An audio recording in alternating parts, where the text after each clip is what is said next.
आज बांग्लादेश को चाहिए कि वो इंडिया के पैर छुए, अच्छा जी, उनको कहे नमस्ते जी, हमें माफ करो, ठीक है। इंडिया को जाके पैर छूने चाहिए, बांग्लादेश को जाके उनके इंडिया वालों के पैर छूने चाहिए। नरेंद्र मोदी को बार बार जाके उनसे मुलाकातें करनी चाहिए, उनसे अपने ताल्लुकात बेहतर करें।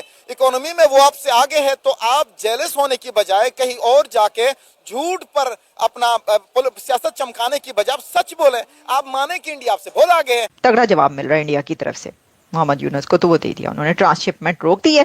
और ऑब्वियसली ये देखें, ये मैं इसलिए कह रही हूँ क्योंकि ये तो बांग्लादेश बेहतर जानता है कि कितना उनको होगा, लेकिन बहुत होगा। जैसा मैंने आपको बताया कि बिलियंस की जो ट्रेड हुआ करती थी वाया इंडिया, जिन कंट्रीज को आप भेजते थे अब आप नहीं भेज सकते, तो आपका एक वो रास्ता भी बंद हो गया। बांग्लादेश नहीं सुधरा तो उन्होंने कहा अब थोड़ी सी मुट्ठी बंद करते हैं और इनकी अकल ठिकाने आ जाएगी। आप देखें, कभी उन्होंने बोल दिया है ना हमारे थ्रू आप शिपमेंट कर सकते हैं, म्यांमार हो गया, भूटान हो गया या नेपाल हो गया, जो भी कंट्रीज थी, और यही 2-3 ऐसे कंट्रीज थे जहाँ पे ज्यादा एक्सपोर्ट बांग्लादेश की हो रही थी। से फिर वो यूरोप वाली हाँ, यूरोप वाली साइड पे जा रहे थे, हाँ। और यही बंद हो गया तो बांग्लादेश को तो खाने के लाले पड़ जाएंगे, ऑलरेडी पड़े हुए हैं और पड़ जाएंगे। देखिए ये जो इनके टका थोड़ा सा ऊपर जाना शुरू हो गया था, और टका दोबारा से हकीर बन जाएगा और लोग वही कहेंगे कि भाई आपके औकात टके जोगी भी नहीं रही।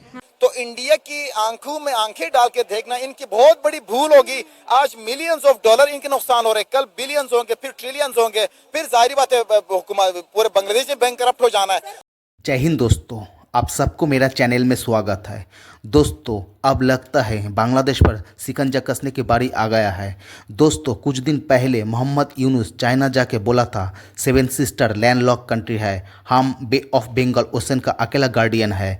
तो भारत बांग्लादेश को दिखा दिया 7 सिस्टर का असली मालिक कौन है, क्योंकि भारत ने ट्रांसशिपमेंट फैसिलिटी ख़त्म कर दिया है। दोस्तों इसका वजह से बांग्लादेश भारत का ज़मीन इस्तेमाल करके भारत के पड़ोसी देशों के साथ व्यापार नहीं कर सकता। बांग्लादेश के साथ ये करना बहुत ज़रूरी था, वरना बांग्लादेश आगे जाके कुछ ना कुछ कहता रहेगा। तो चलिए दोस्तों बातों को आगे न बढ़ाते हुए वीडियो की तरफ चलते हैं। दुनिया टैरिफ से बचने के लिए अब इंडिया का रुख कर रहे हैं। आप देखें कि एप्पल, सैमसंग और जितने भी टेक जायंट्स हैं वो ये कह रहे हैं कि हमने जो है इतना भारी भरकम टैरिफ नहीं देना।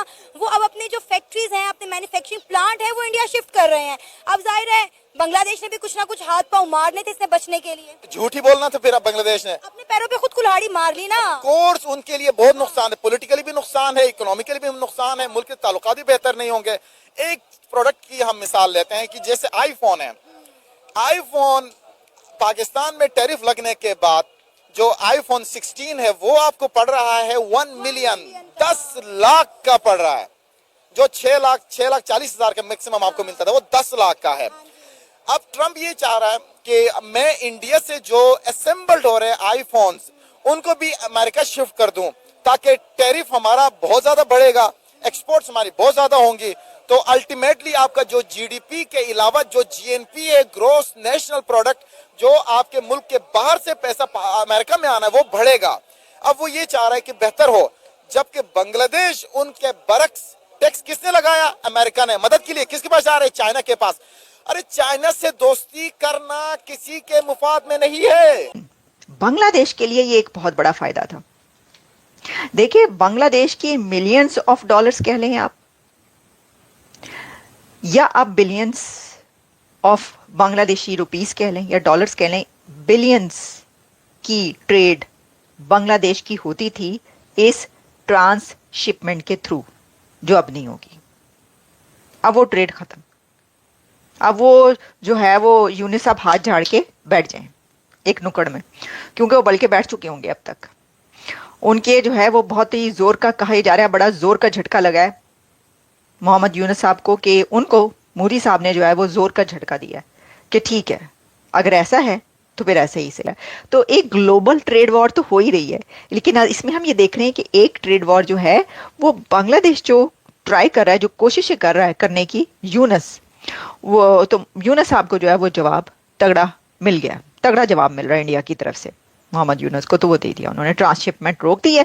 और ऑब्वियसली ये देखें, ये मैं इसलिए कह रही हूँ क्योंकि ये तो बांग्लादेश बेहतर जानता है कि कितना उनको होगा, लेकिन बहुत होगा। जैसा मैंने आपको बताया कि बिलियंस की जो ट्रेड हुआ करती थी वाया इंडिया, जिन कंट्रीज को आप भेजते थे अब आप नहीं भेज सकते, तो आपका एक वो रास्ता भी बंद हो गया, वो दर भी बंद हो गया आपका। अब जो करना है आपने करना है। इंडिया ने इस सारे मामले पर ये स्टेटमेंट दिया, उन्होंने कहा कि हमारे एक्सपोर्टर्स को जो है वो नुकसान हो रहा था, हमारे एक्सपोर्टर्स तंग हो रहे थे, जिसकी वजह से हमने ये इकदाम लिया है। हमारे जो है हवाई अड्डे और हमारी जो बंदरगाहें हैं वहाँ पे रश बहुत ज़्यादा बढ़ गया था, जिसकी वजह से हमने जो है बांग्लादेश को मना कर दिया है। लेकिन अंदर की बात ये है कि मोहम्मद यूनुस ने जो जाकर चाइना के अंदर स्टेटमेंट दी है, इंडिया ने उसका गुस्सा निकाला है बांग्लादेश के ऊपर। बिल्कुल पता नहीं, पढ़े लिखे शख्स को इस तरह की बात नहीं करना चाहिए। ऐसे लोग कहते हैं पढ़े लिखे जाहिल, पढ़े लिखे जाहिल को इस तरह की बात नहीं करनी चाहिए। इख्तिदार दिए इसका मतलब ये नहीं कि आप झूठ का पलंदा उनके सामने रखें। आप इंटरनेशनली देखें, जब इकोनॉमी की बात की जाती है ना, तो बायलैटरल रिलेशंस अपने बेहतर करने होते हैं हर मुल्क के साथ। जबकि नेबरिंग कंट्री हो जिसमें आपका बॉर्डर उनके साथ अगर हो, बॉर्डर कंट्रीज के साथ, लैंडलॉक कंट्रीज के साथ, बाकी एरियाज के साथ, तो आपको चाहिए कि आप बांग्लादेश के इंडिया के साथ अपने ताल्लुकात इतने बेहतर करें कि इंडिया बांग्लादेश में इन्वेस्ट करें। आप सींग अड़ाए बैठे हुए हैं। उनकी आईटी कंपनी इतनी है कि पूरी दुनिया इंडिया की तरफ देख रही है कि इनकी इतनी बेहतरीन इकोनॉमी है, इतनी बेहतरीन आईटी सेक्टर है, इतना बेहतरीन एजुकेशन सिस्टम है कि हम उसको अडॉप्ट करें। आप ये देखिए कि 2010 में इंडिया और बांग्लादेश के दरमियान जो है ट्रांसशिपमेंट का एग्रीमेंट साइन हुआ था, और अब जब ये एग्रीमेंट रोक दिया गया है, इसको खत्म कर दिया गया, आप यकीन करें बांग्लादेश को मिलियन ऑफ डॉलर का नुकसान होने जा रहा है। तमाम के तमाम उनकी जो तजारत है, उनकी जो एक्सपोर्ट है, वो रुक जाएगी। अब ये तो मिलियंस की आप बात करें, ये तो बिल्कुल स्टार्ट है। इनको ये सोचना चाहिए कि आफ्टर 1 और 2 years इनको बिलियंस ऑफ डॉलर में नुकसान होगा इनको। तो अगर उससे बचना है तो इंडिया के साथ हम ताल्लुकात हर सूरत बेहतर करें। इंडिया के साथ अपने पॉलिटिकल जो भी आपकी राइवलरी है, व्हाटएवर इट इज, उनके साथ बेहतर करें। कहता हूँ कि बांग्लादेश को पता नहीं अकल क्यों नहीं आ रही। इंडिया जो है शेख हसीना की वजह से आपको प्लेटफॉर्म्स दे रहा था कि यार आप हमारे प्लेटफॉर्म्स यूज करो, चलो कम से कम आप भी सोसाइटी के अंदर कहीं स्टेबल हो जाओ थोड़ा बहुत। लेकिन बांग्लादेश ने कहा नहीं भाई, इंडिया के शायद हमसे मफादात जुड़े हुए हैं, इंडिया का कोई और पंगा है या क्या चक्कर है। बांग्लादेश ने भाई अपने आप को समझा कि हम बहुत ऊपर चले गए हैं। इंडिया को कह रहे हैं कि आप नॉर्थ जो है वो हमारा हिस्सा है। नॉर्थ ईस्ट के गार्डियन हम है, और चाइना को एयरबेस बनाने दे रहे चिकन नेक कॉरिडोर पे।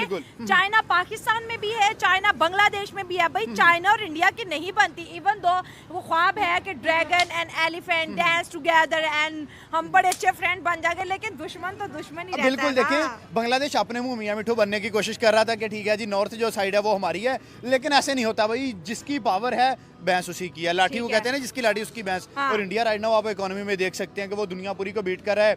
चाहे ट्रंप टैरिफ लगाए, चाहे ट्रंप जो कुछ भी करे, उससे सबसे ज्यादा सबसे किसी को कम फर्क पड़ रहा है तो वो इंडिया है। उनकी हर चीज अपनी है, वो एक्सपोर्ट अपनी कर रहे हैं, इम्पोर्ट अपनी कर रहे हैं। सबसे ज्यादा इंडस्ट्री टैरिफ से इंडिया को फायदा पहुंचेगा। जैसे चाइना पे उन्होंने पहले की बात करूं 37 और अब खबर आ रही है 124-125% लगा दिया है। अगर एक शर्ट इंडिया की समझ लो 127 में मिल रही है, तो चाइना की 327 में मिलेगी। तो कंज्यूमर मेड इन इंडिया को प्रेफर करेगा। डेफिनेट बात है। पहले भी आप देखें कि अगर कोई भी बाहर की कंट्री इंडिया में आती थी तो इंडिया अपने शराइत पे उससे काम करता था कि भाई आपने हमारे थ्रू चलना है तो हम काम करेंगे। और अभी टैरिफ के थ्रू जब इंडिया को उससे भी फायदा पहुंच गया है, तो चाइना देखे, हम कहते थे कि चाइना 2028-29 में नंबर 1 पोजीशन पे चला जाएगा अमेरिका को बीट करके। नहीं, अब 2027 तक देखें इंडिया बीट करके आगे चला जाएगा। और आप राइट नाउ उसके बांग्लादेश के हालात देख सकते हैं। पहले आप चावलों के लिए रोते थे, पहले आप बिजली के लिए इंडिया के आगे रोते थे कि यार हमें ये चीज़ें प्रोवाइड कर दो। और अब जो आपने अपने पाँव पे, मैं कहता हूँ, खुद कुल्हाड़ी मारी है, ट्रेड इफेक्ट हो गई है। देखें आज भी जितना बांग्लादेश के अंदर बिजनेस है, चाहे वो शर्ट्स का है, चाहे कोई कपड़े का है, जो भी है, वो सारा इंडिया के इन्वेस्टर्स वहाँ लेके जा रहे हैं। बिजली है, अडानी लेके वहाँ पे जा रहा है। उसके अलावा आपके पास है क्या? आपके पास एक फोकी कहते हैं ना कि ईगो बनी हुई है आप लोग।